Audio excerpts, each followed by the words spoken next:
It was Christmas night, and the house was filled with laughter, clinking glasses, and the faint scent of pine and cinnamon. I thought we were celebrating together, just the two of us and a few close friends.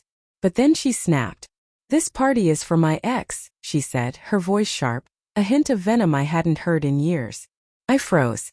The ornament I was holding slipped from my fingers and shattered on the floor. Silence filled the room, cutting sharper than any insult. I wanted to respond, to ask what she meant, to scream, but I stayed silent. My heart was hammering, confusion and disbelief warring with a quiet, sinking dread. Leading up to that night, there had been subtle things that gnawed at me. Late-night messages she quickly hid. A lipstick stain I couldn't place. Excuses about staying late at work or running errands that seemed oddly timed. I questioned myself first, was I being paranoid? Too sensitive?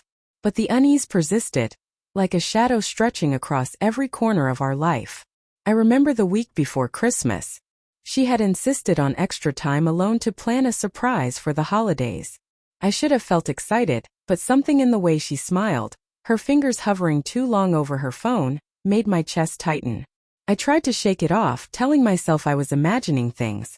Maybe she was just stressed, I reasoned. On Christmas Eve, I noticed her scrolling through old photos, smiling at faces I didn't recognize, typing messages and deleting them quickly. My stomach churned, but I pushed the thought aside. I didn't want to ruin the holiday with suspicion. I wanted to trust her. I wanted to believe in us. And then came the moment that shattered everything. She stood there, a glass of wine in her hand, her eyes flicking toward someone across the room. "This party is for my ex," she said again, louder this time, as if daring me to react. I felt every eye in the room on me. My friends exchanged awkward glances. My heart sank into a pit I couldn't climb out of. I realized then that I had been blind, that the signs I'd ignored, the tiny betrayals I had rationalized, had been pointing to this. I stayed silent, not out of fear, but because I didn't want to give her the satisfaction of seeing me break in front of everyone. The betrayal wasn't loud or flashy, it was in the way she smiled at him, the soft touch of her hand on his arm, the warmth in her eyes that had once been reserved for me. Later that night, after everyone left, I found the messages I had half feared. Pictures, texts, secret plans, proof that she had been seeing him behind my back for months. I read them quietly, the words cutting deeper than any argument ever could. I didn't yell. I didn't throw anything. I just let the weight of it settle on my shoulders, feeling smaller yet strangely clear-headed at the same time. The memories came rushing back, small moments that now stung. The way she laughed at his jokes over mine, how she suddenly had appointments when I planned something for us, the way her eyes would light up when her phone buzzed unexpectedly. All the moments I had treasured now felt like lies. I confronted her the next morning. Her face was pale, her eyes avoiding mine. She didn't try to deny it. Instead, she offered excuses, half apologies, justifications. She said she didn't know what she wanted, that she felt something missing, that she didn't mean to hurt me. I listened, feeling both anger and sorrow swell inside me. I realized I loved her still. But love alone couldn't fix what had been broken. I made my decision quietly. I didn't yell.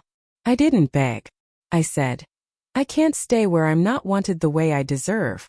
I walked out, leaving the house, leaving the shattered ornaments, the whispered justifications, and the hollow promises behind. Driving through the empty streets, the lights of the city blurred past like memories I was leaving behind. My heart ached, yes, but there was clarity now, a quiet strength that I hadn't felt in months. Betrayal had hurt me, but it had also shown me the value of self-respect, of boundaries, of refusing to be diminished for someone else's desires. In the weeks that followed, I allowed myself to grieve, to remember, to slowly rebuild. I remembered the love, but I didn't romanticize the betrayal. I remembered the warmth, but I also acknowledged the pain. And in that acknowledgement, I found the first flickers of peace.